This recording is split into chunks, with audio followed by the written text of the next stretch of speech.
வணக்கம் செல்லக்குட்டீஸ். நாம இன்னைக்கு ஒரு சூப்பரான பயணம் போக போறோம். எதுல தெரியுமா? நம்ம திருக்குறள்ல. நம்மளோட முதல் குறளை பத்தி தெரிஞ்சுக்க நீங்க எல்லாரும் ரெடியா? வாங்க இந்த அருமையான பயணத்தை இப்பவே தொடங்கலாம்.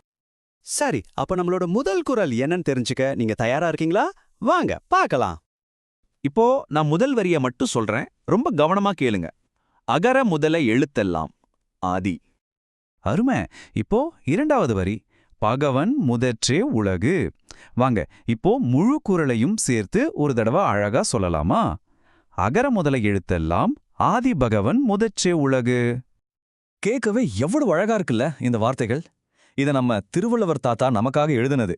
சரி, இந்த அற்புதமான வார்த்தைகளுக்கு என்ன அர்த்தம்னு இப்போ நம்ம தெரிஞ்சுக்கலாம் வாங்க. இதோட அர்த்தம் ரொம்ப எளிமையானது. எப்படி ஆங்கிற எழுத்து மத்த எல்லா எழுத்துக்களுக்கும் முதல் எழுத்தா, அதாவது தொடக்கமா இருக்கோ, அதே மாதிரி இந்த முழு உலகத்துக்கும் கடவுள் தான் தொடக்கம். நீங்க பள்ளிக்கூடத்துல முதல்ல கத்துக்கிற எழுத்து ஆ தானே? ஆமா, அது மாதிரி தான் இதுவும். இங்க பாருங்களேன், திருவள்ளுவர் எவ்வளவு அழகா ரெண்டு விஷயங்களை ஒப்பிடுறாரு பாருங்க. ஒரு பக்கம் எழுத்துக்களுக்கெல்லாம் தொடக்கம் ஆ, இன்னொரு பக்கம் இந்த பெரிய உலகத்துக்கே தொடக்கம் கடவுள். ரொம்ப சுவாரஸ்யமா இருக்குல்ல? ஆனா இது ஒரு பெரிய விஷயமா இருக்கே. இதை இன்னும் கொஞ்சம் எளிமையா எப்படி புரிஞ்சுக்கலாம்? வாங்க ஒரு குட்டி கதை மூலமா இதை தெரிஞ்சுக்கலாம். நீங்க எல்லாரும் பிளாக்ஸ் வச்சு விளையாடி இருப்பீங்க இல்லையா? ஒரு பெரிய டவர் கட்டணும்னா முதல்ல என்ன பண்ணுவோம்? முதல் பிளாக்க கரெக்டா வைப்போம். அப்புறமாலாம் அதுக்கு மேல நிறைய பிளாக்ஸ் அடுக்கி உயரமா கட்டுவோம். கடைசியா ஒரு பெரிய டவர் நிக்கும்.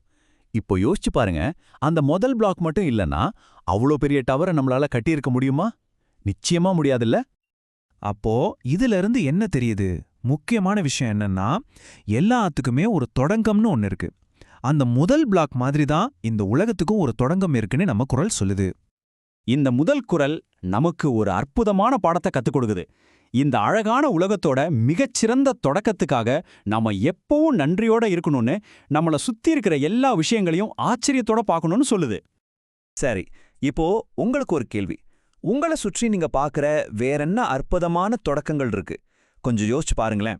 ஒரு சின்ன விதை பெரிய மரமா மாறுறது, ஒரு சின்ன முட்டை குட்டியா பூரிக்கிறது, இப்படி எவ்வளோ விஷயங்கள் இருக்கு இல்லையா?